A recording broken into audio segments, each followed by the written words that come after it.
This is Delphi, one of the most significant religious sites in ancient Greece. To the Greeks, it was the omphalos, the navel of the world, an umbilical cord connecting them to their archaic past, when the distance between heaven and earth didn't seem so great. But as well as providing a link to the past, Delphi was also a window on the future, thanks to its famous oracle. The oracle offered an appealing combination of contact with the spirit world and concrete day-to-day advice. If you had a question about anything from foreign affairs to love affairs, you'd come here. Should we invade Attica this summer? Will I marry Leander or Leonidas? Your answers came via a strange phenomenon in the Greek world, a Pythia. This prophetess was an old woman who wore young virgins' clothes. She'd get herself into a state of ecstatic frenzy by using hallucinogenic plants, chewing on laurel leaves or inhaling smoking henbane. She'd babble away, and her utterances, which appeared to be divinely inspired, would be written down by a priest. He'd then turn these into elegant hexameter verse, and there was your oracle. Oracles were notoriously ambiguous, and the true meaning of their utterances often became clear only after the event. Perhaps that's why places like Delphi were, by the end of the 5th century BC, becoming just a little bit old-fashioned. A new spirit of scepticism and rationality was abroad in Greece, and fundamental beliefs about men, the gods, and the universe were being called into question.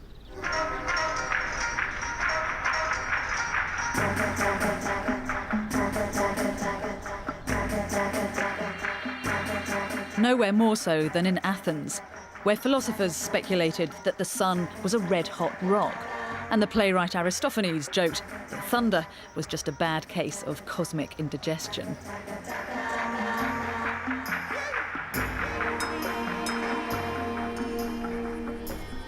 But elsewhere in Greece, notions like this were simply unthinkable.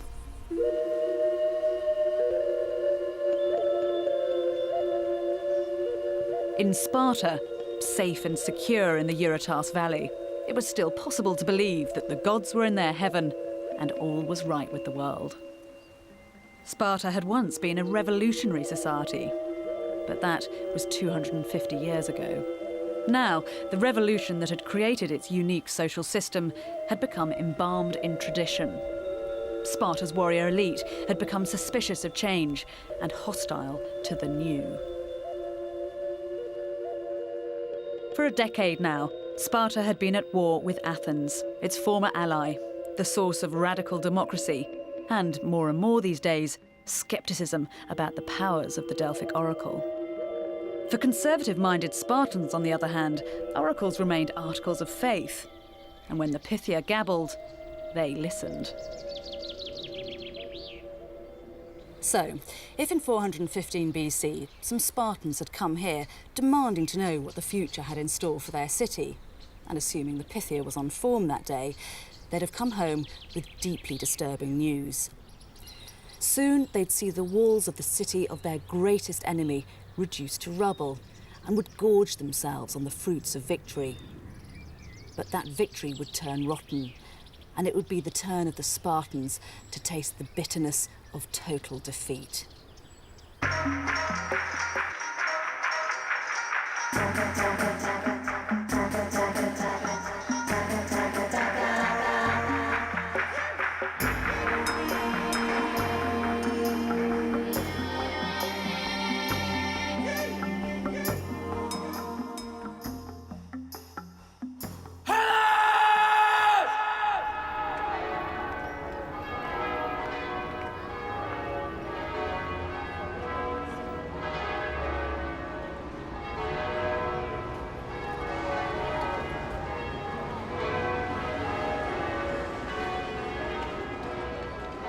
The war between Sparta and Athens had been bloody and inconclusive.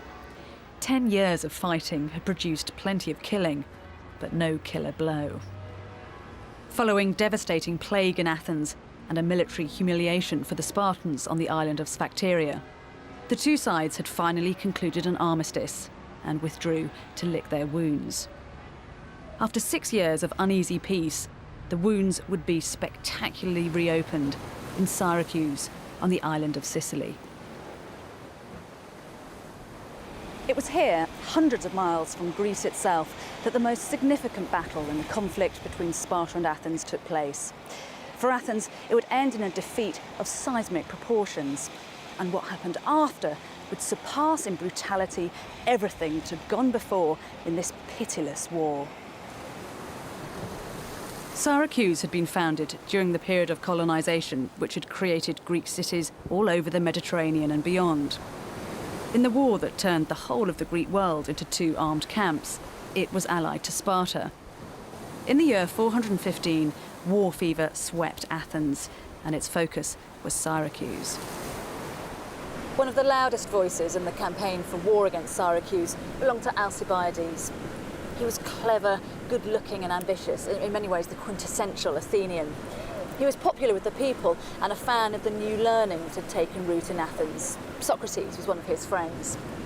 But his enemies circulated rumours about him, saying he was an atheist who mocked the gods.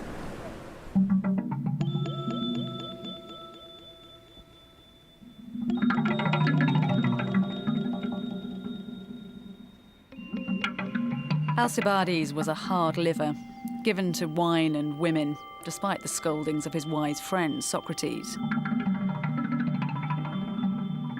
During the plague that had devastated Athens, it was said that dissipation had tipped over into something worse.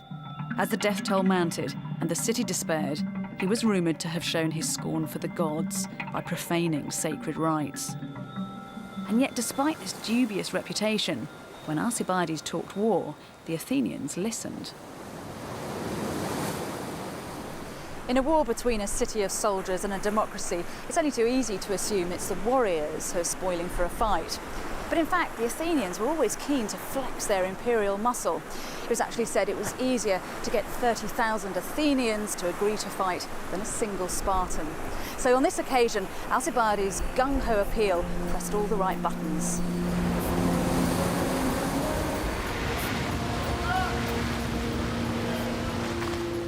But before the fleet could get underway, an outrageous act of sacrilege rocked the city.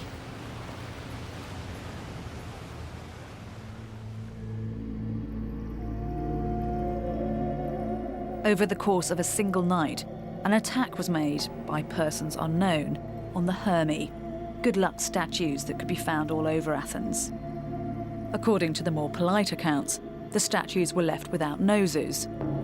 In reality, the Vandals targeted the Hermes' prominent phalluses, a double blow against the city's good fortune and virility.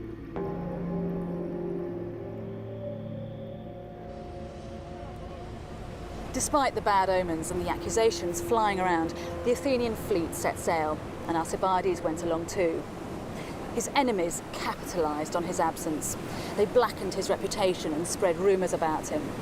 Eventually, they got the city authorities to recall him, to face charges of conspiracy and sacrilege. Alcibiades knew all about the fickleness of the Athenians. He was, after all, a master at manipulating them for his own ends.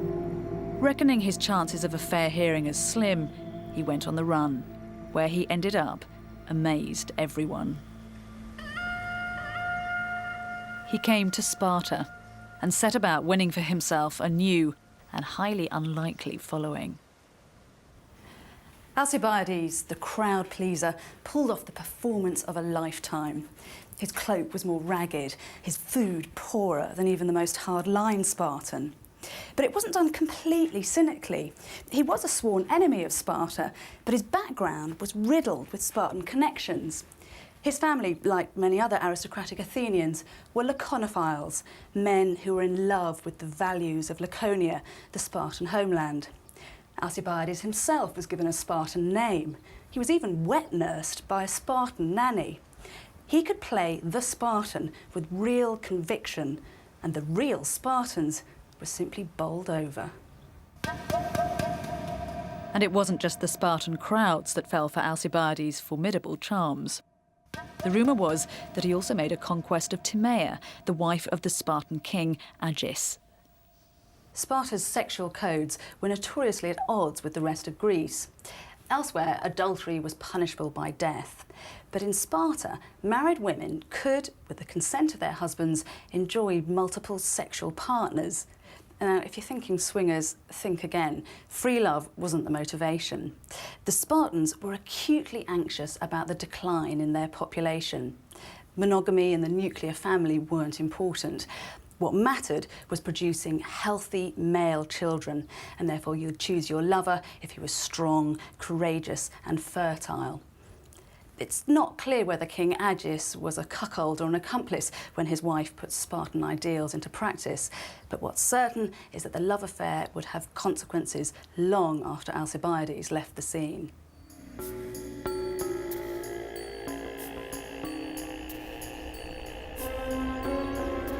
Alcibiades repaid Spartan hospitality by revolutionising their military thinking. He advised them to come to the aid of their allies in Syracuse, something the Spartans had been reluctant to do. Alcibiades convinced them to send a Spartan general, Gylippus, to help oversee the defences, a low-cost way of honouring their commitments.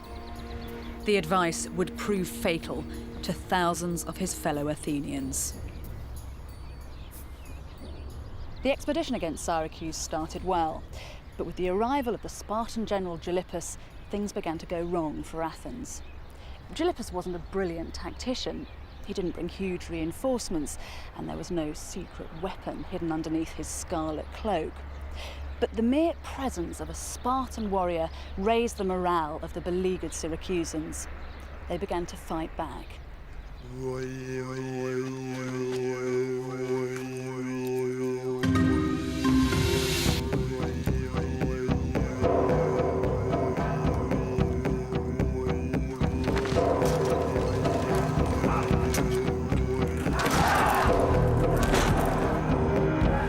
Athens had to send reinforcements. They launched a massive night attack on a string of hill forts overlooking the city. Inch by inch, they fought their way to the top, and at one point it looked like they might succeed.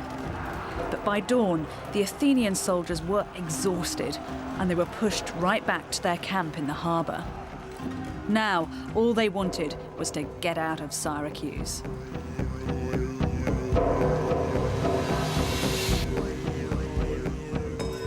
But on the very eve of departure, nature, or the gods, took a hand.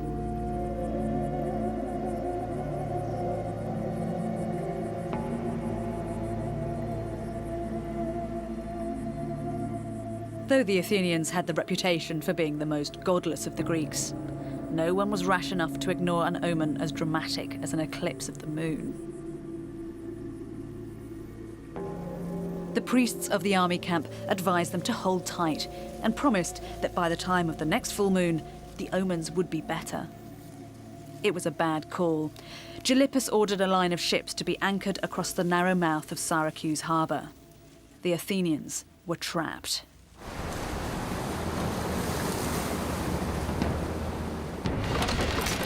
In the fighting that followed, thousands of Athenian troops died. They were perhaps the lucky ones. It would be the survivors who would pay the full price for Alcibiades' treachery.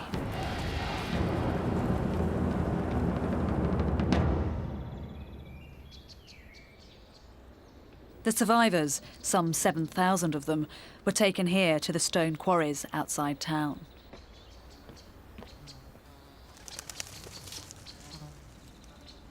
Now the quarries have been landscaped, so you have to imagine how it was then. A narrow, rocky chasm, no shade, no water, nothing. Thousands of prisoners were kept here for months.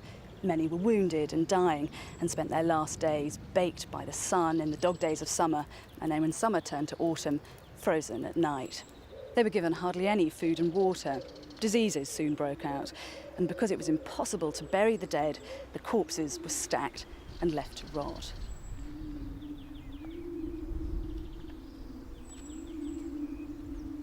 As well as hardship, hunger and disease, there were summary executions and torture. The Syracusans would bring their children to the quarry's edge to mock the defeated enemy. And in this cathedral-sized mine, the Syracusans spiced up the routine brutalities with a dash of high culture.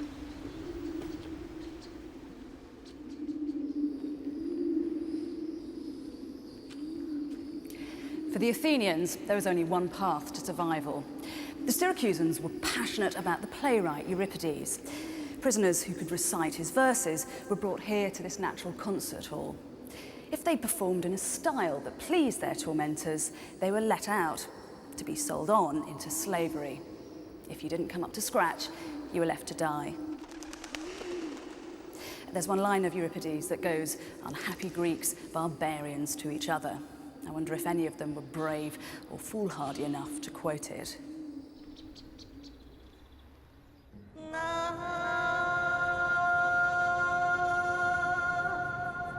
On the night that news of the military disaster at Syracuse reached Athens, it was said that a wail of grief could be heard passing along the walls as the story was carried from the port up to the city itself. The failure of the adventure plunged Athens into despair. The years of war were taking their toll. Athens was weakened and its citizens dragged down by the hardships of life on the home front. In the law courts of the Agora, the pulsing heart of the city, one man complained that his mother was reduced to earning her living as a nurse and a ribbon seller. "We do not live as we would like," he said, with poignant understatement.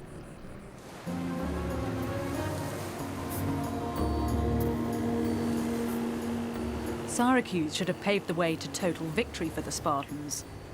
Slow-footed and cautious as ever, they failed to capitalise on Athenian disarray. After a year of turmoil, Athens pulled itself back from the brink and turned to face the old enemy once again. But defeat for Athens had only been deferred.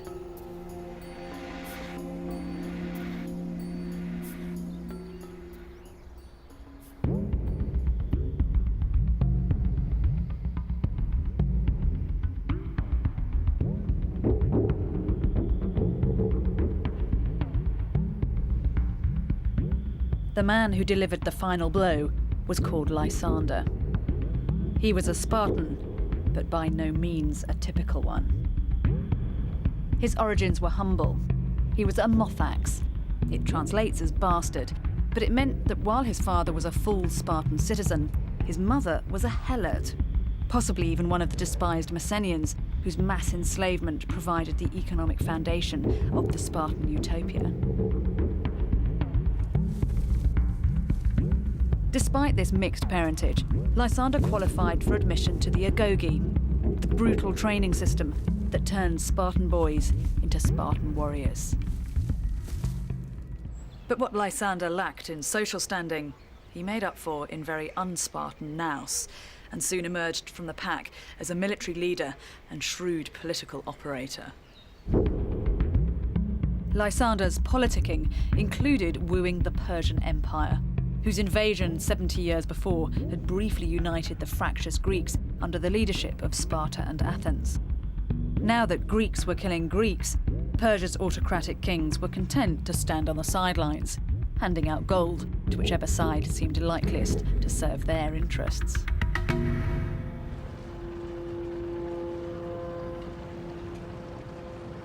Most Spartans claimed to hate the Persians. They despised their dissipation and sycophancy, all that bowing and scraping to one man who was himself above the rule of law. But Lysander was perfectly happy to put traditional Spartan ideals behind him and suck up to the Persians, if that's what it took to get the coffers open. He forged a close personal friendship with Cyrus, the king's son. Funds materialised, and at a stroke, the pay rate of the Spartan fleet was increased by 25%. Freelance oarsmen and mercenaries went with the money, and it was said that the Athenian ships were emptied overnight.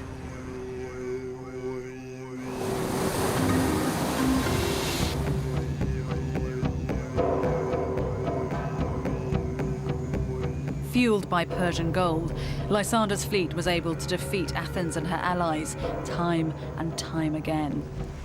Eventually, he was able to impose a naval blockade, cutting Athens off from its grain supplies.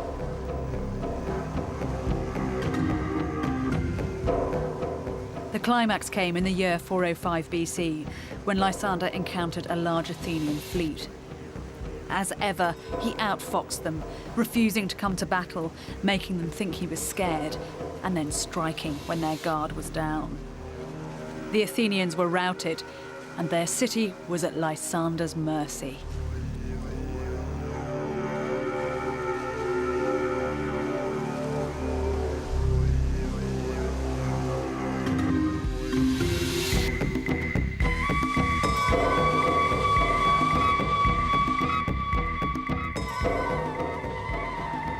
As soon as Athens capitulated, resentment and jealousy, simmering for decades within the Greek world, boiled over into full-scale vengeance.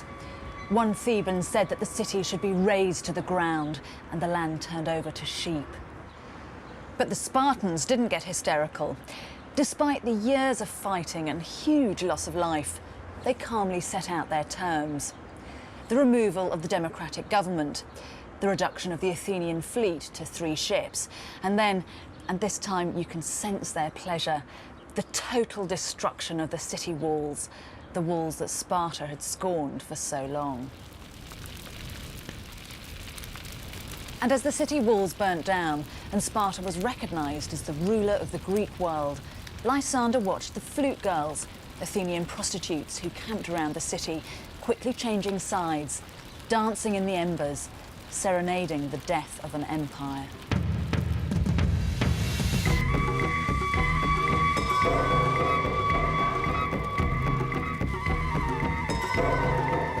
Pro-Spartan collaborators took over the city, and blood flowed in the streets as old scores were settled. Among the victims was Alcibiades. In spite of his defection to Sparta, he'd somehow managed to sweet-talk his way back into the affections of the Athenians.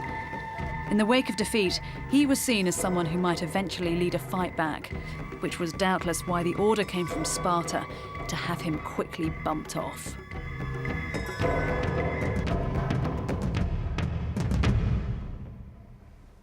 Lysander chose to mark the victory over Athens at Delphi.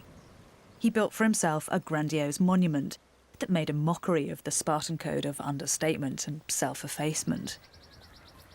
Now all that's left is the base, but once this monument would have been crowded with 30 more than life-sized bronze statues representing Lysander's friends and supporters, the men who'd helped him win his victory. And right in the centre stood Lysander himself, being crowned by none other than the god of the sea, Poseidon. As a piece of self-advertisement, it was positively shameless. Astute as ever, Lysander realised that victory over Athens had changed everything. Sparta was now the most powerful city-state in the Greek world, an imperial power if it chose to go down that route. And Lysander had big plans for his own place in the new Spartan world order.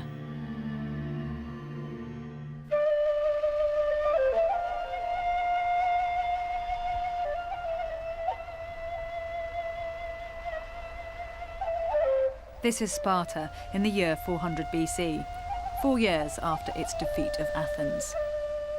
On the surface, things are just as Spartans like them, unchanged.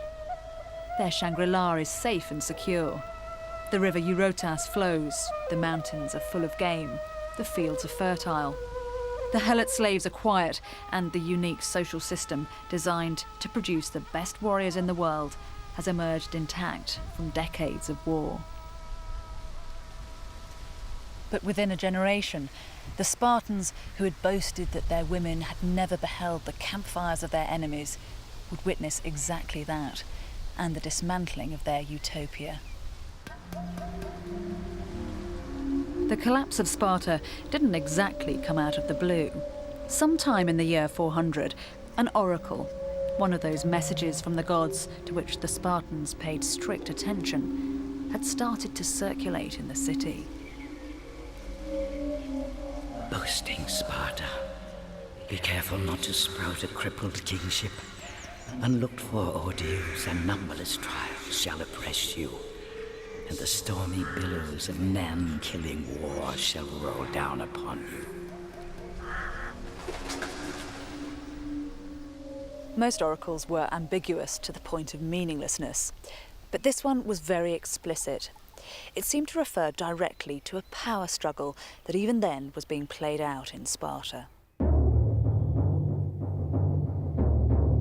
King Agis was dead, and there were two contenders for the vacant throne: his son, Latihidas, and his half-brother, Agesilaus. The succession should have been straightforward. Latihidas was the heir apparent. The throne was his by right. And besides, Agesilaus had been born lame. This is the place where Spartan children who were imperfect in any way would usually end up, as a small pile of bones in the place of rejection. But if you were of royal blood, then normal rules didn't apply, so Agesilaus was spared. At the age of 7, he was enrolled in the agoge, the Spartan education system that took boys and turned them into warriors. No other member of the Spartan royal family had ever been subjected to the agoge. But despite his disability, Agesilaus thrived in the competitive atmosphere. When King Agis died, Agesilaus was confident enough to bid for the throne. But it was just then that the troubling oracle began to circulate. The reference to a crippled kingship seemed unambiguously to point to his own disability, and the threatened consequences were dire.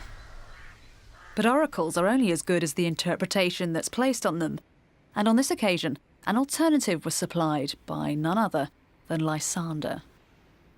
For an old fox like Lysander, twisting an oracle to serve political ends presented no problems. All he had to do was remind the Spartans of a little bit of recent history. Did anyone recall, he wondered, when that slippery poseur Alcibiades was in town, the rumours connecting him with the king's wife, Timea? And wasn't it also said that when she was nursing her baby son Latihidas, who incidentally arrived 9 months or so after the Athenian left town, she constantly whispered into his ear the name Alcibiades? Lysander's innuendos did the trick, allowing the Spartans to believe that crippled could mean illegitimate. The son was out, the uncle was in. And so Agesilaus came to the throne, the most Spartan king Sparta had ever known. A typical product of the agoge, his belief in the rightness of the Spartan system was absolute. Agesilaus was an arch-conservative, but Spartan society itself was changing. The victory over Athens had brought with it the spoils of war and temptation for the famously frugal warriors. The war had shown them places where there was more to life than black broth, the traditional Spartan dish made of pig's blood and vinegar. Spartan commanders abroad gained the reputation for corruption, and they brought their ill-gotten gains home with them. For the first time in centuries, the good times were rolling in Sparta. Agesilaus tried to put a stop to all that nonsense. He led by example. Even once he became king, he and his family lived as simply as before. His ragged cloak became something of a trademark. But decadence was only one of his problems. His more immediate concern was what to do about Lysander. Lysander's astute handling of the oracle had increased his power in Sparta, and it looked like payback time. But for once, the consummate politician miscalculated. The new king had very definite ideas about the dignity owed to a Spartan ruler. During his successful naval campaign against Athens, Lysander had accumulated a crowd of hangers-on and political climbers, men who treated him with more respect than they did the lame king in the ragged cloak. Agesilaus decided to put him down, very publicly and very definitely. Whenever Lysander recommended a course of action, Agesilaus did the opposite. If one of his cronies sought a favour, the king refused it. He made it absolutely clear that association with Lysander meant the kiss of death. The final breach came when Agesilaus ordered Lysander to serve at his table. "You know well how to humiliate your friends," Lysander said. The king replied, "Yes, I do, especially those who set themselves up to be more powerful than myself." Lysander left Sparta under a cloud. He came to Delphi and began to plot against Agesilaus. He tried to bribe the oracle into issuing alarming prophecies, knowing that these would destabilize the superstitious Spartans. He was killed in battle before his plots could be realized. Only then was it discovered just how high he'd been aiming. Sorting through his papers after his death, Agesilaus found a speech written for Lysander. It laid out a revolution for the Spartan constitution, a kind of elective kingship, open to all comers and offered to the best candidate. Clearly, Lysander thought of himself as the most likely contender. Agesilaus wanted to publicise it immediately to prove what a threat Lysander had been. But one of the city elders read it and found the arguments so persuasive, he urged Agesilaus not to bring Lysander back from the grave, but to bury the speech with him. The speech was hushed up, and Sparta continued as before.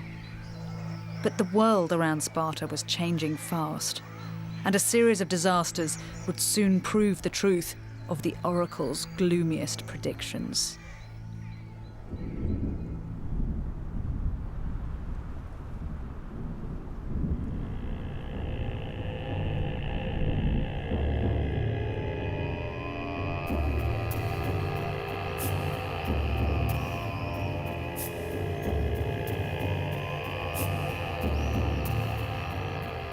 The Spartan king Agesilaus was a magnet for gloomy omens.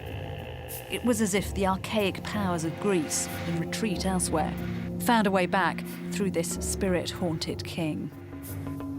A year after his accession, during a routine sacrifice, the priest announced with great alarm that according to the signs, Sparta was even then surrounded by enemies. In fact, this was hardly news. For nearly 3 centuries now, Sparta had flourished thanks to its system of social apartheid, with helot slaves at the bottom providing the sweat and toil, and the perioikoi, the free but disenfranchised traders and artisans, providing the commercial muscle. And at the top were the homioi, Sparta's elite citizen warriors, a tiny minority which kept its thumb firmly on the majority beneath it. So the priest's warning about Sparta being surrounded by enemies might have seemed to be merely stating the obvious. In fact, there was far more to it than that. A few days later, a plot was unmasked to completely overthrow the Spartan system. One of its leaders was Cynodon. He was neither a helot nor a perioik, but what was known as a lower-grade Spartan. There were a variety of ways you could be reduced to this limbo-like state. Cowardice in battle made you a trembler. If you were a bastard or of mixed blood, you were categorised a Mothax. And you could even be stripped of your citizenship for simply failing to pay your subs to the common mess. The alarming thing about Cynodon's conspiracy was its scope. It appeared to involve everyone, from helot slave through perioikoi to the lower-grade Spartans.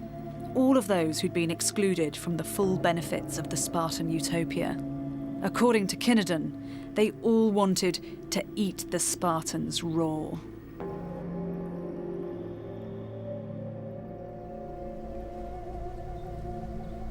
Once they'd made their confessions, Cynodon and his fellow conspirators were driven through the city at spear point, beneath a gauntlet of whips to face their final punishment. They probably ended up here, a crevasse a few miles out of Sparta called Keadas, a place of execution.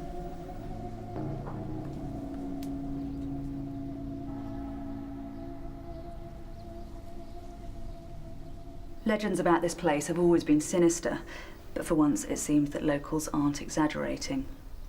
An archaeological survey has revealed that the cavern floor is many feet thick with human remains.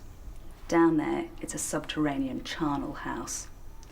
Only a tiny sample of the bones have been analysed, but the results show that they are from the 5th and 6th centuries and belong to men, women and children. Some of the adult skeletons are crouched in crevasses, suggesting that they were alive when they were thrown down, and died trying to climb out. I should imagine that after Cinedon's tortuous punishment, he'd probably have stayed put once he hit the bottom. But the Cinedon conspiracy had highlighted the major flaw in the Spartan system: its pathological elitism. Sparta may have been the first Greek city to define citizenship, but it had always been the privilege of a small minority. This minority was further reduced by the Spartan instinct to exclude anyone who failed to measure up to their exacting standards. The consequence, simply put, was that Sparta was running out of Spartans. 100 years before, at the time of Thermopylae, there'd been perhaps 10,000 full Spartan citizens. Now, there were as few as 1,000. Spartan numbers were dangerously low. It produced a body bag syndrome, a reluctance to commit large numbers of full citizens to battle.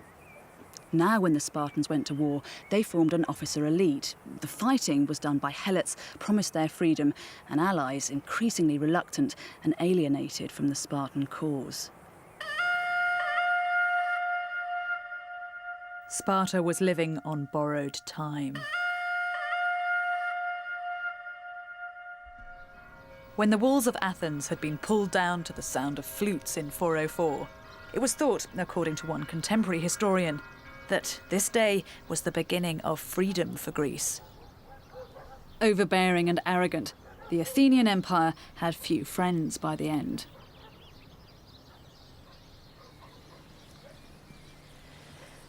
But the Spartan Empire had proved just as oppressive. Where Athens demanded money to finance its fleet, the Spartans demanded men to fight their wars. Athens had turned its allies into cash cows. The Spartans turned theirs into battle fodder.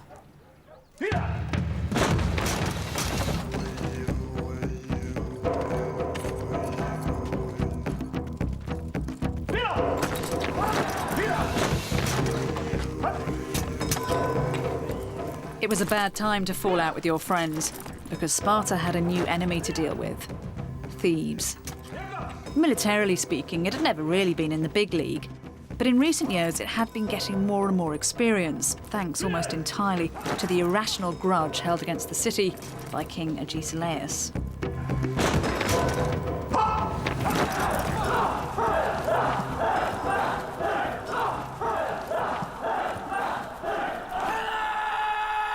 Things came to a head in Sparta in the spring of 371 BC. A meeting of city-states had been called to try and sort out a whole range of bitter rivalries and turf wars that had flared up. Diplomacy and tact would obviously pay premiums, but these were never Agesilaus' strong points. Sparta was supposed to be top dog here, but Agesilaus noticed the respect with which the other Greeks treated the delegate from Thebes.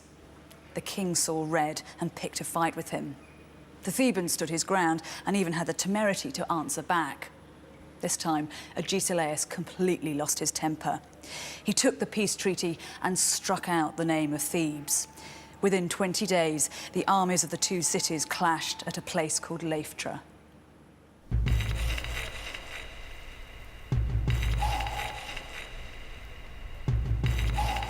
For Sparta, it would prove to be a day of reckoning.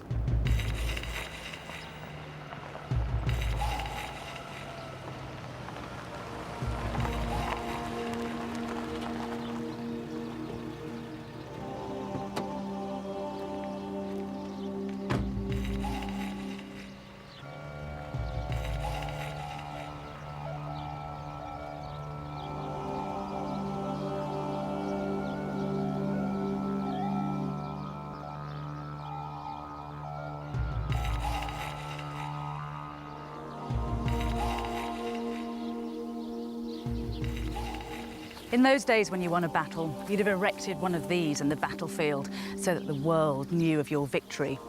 This was put up by the Thebans in 371 after they'd crushed the Spartans here at Leuctra. All that's left now is the base, but in its day it would have towered up into the sky, dominating the landscape around. But this doesn't just mark the defeat of a Spartan army, it signals the death of Sparta itself. Agesilaus wasn't there on the day. Having caused the fight, he refused to lead the Spartan forces into battle. Apparently, he didn't want it to be said that he was too fond of fighting. It was left to Sparta's other king to take charge of a mixed bag of 700 Spartan warriors and 1,300 or so Helot slaves and reluctant allies.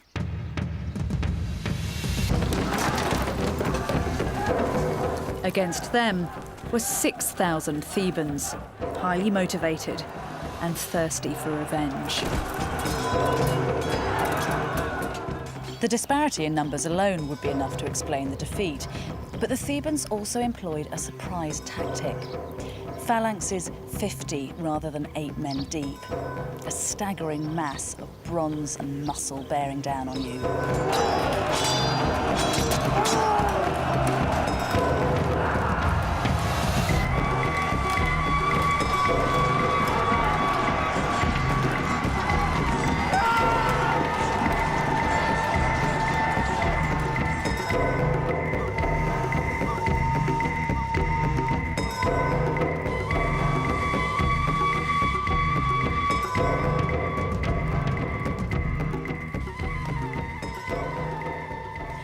400 Spartans were killed that day. It doesn't sound that many, but bear in mind, by this stage, that's close on half the male warrior population. As a military force, Sparta was effectively finished.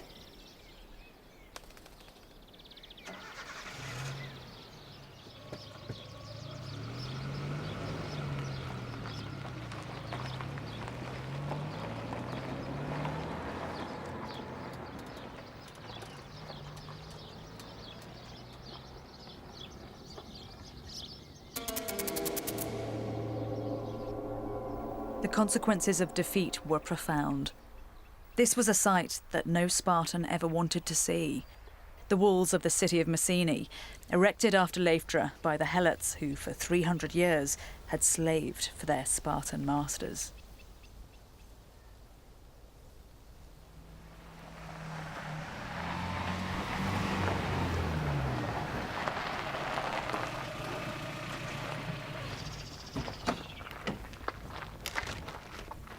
After Leuctra, the Thebans stormed into Laconia, the heartlands of Sparta, and liberated the Helots. The Messenians, free for the first time in centuries, built 6 miles of walls around their new city. These are walls built by people who have no intention of ever being enslaved again.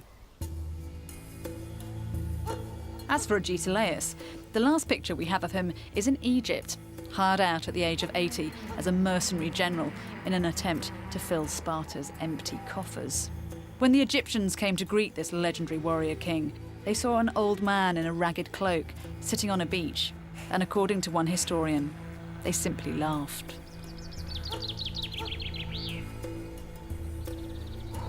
Sparta never recovered from the defeat at Leuctra and the loss of its Messenian Helots. Relegation to the 2nd division of city-states was permanent.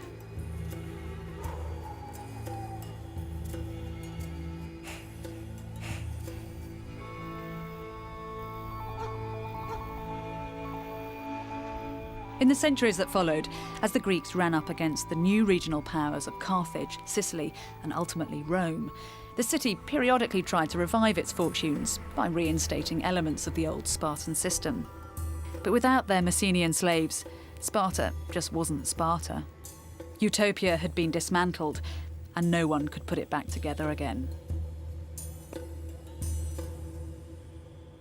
400 years after Sparta collapsed, the city received an important visitor, the most powerful man in the Western world, in fact, Augustus Caesar, the first emperor of Rome. He came here not on imperial business, but on a personal mission to honour the society that Rome had cherry-picked for so many of its ideas. And he wasn't the only Roman tourist. This huge theatre was built to accommodate all the others who turned up to experience a kind of theme park version of Spartan culture. In the theatre, the Spartans put on displays of the competitive dances and religious ceremonies that they'd once been famous for.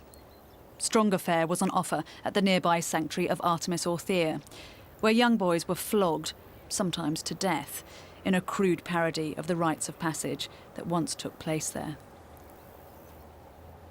To end up as a purveyor of sado-tourism to a bunch of Romans is a fate that not even the gloomiest oracle would have predicted. But it's a backhanded compliment to the enduring charisma of Spartan ideals.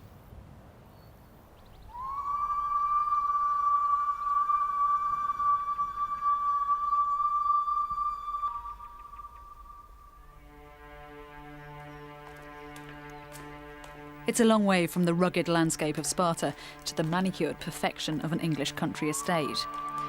But here at Stowe in Buckinghamshire, there's a telling testimony to the spell cast by Sparta.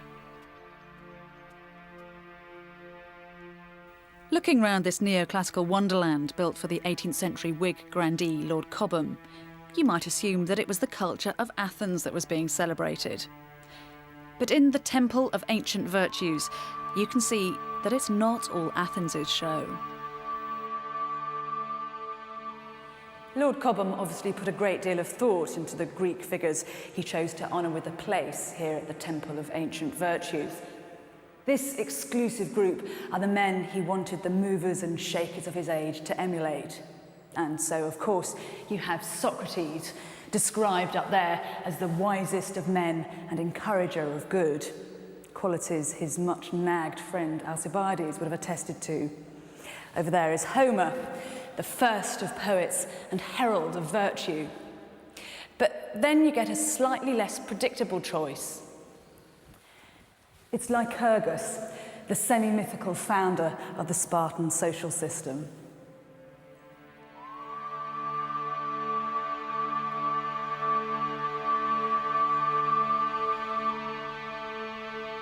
The inscription reads, "A father of his country, who having invented laws with the greatest wisdom and fenced them against all corruption, instituted for his countrymen the firmest liberty and the soundest morality, banishing riches, avarice, luxury, and lust." It's a pretty fair summary of the Spartan ideal, with its puritanical appeal to self-discipline and self-denial. Although, of course, there's no mention of the less genteel aspects of Spartan society, the intimate relationships between women, the brutal education system, the mass slavery, and the endless fighting. But the greatest omission of all is that it fails to recognise Sparta's fatal flaw. That by committing to a radical idea, the pursuit of absolute perfection, Sparta made an enemy of change itself.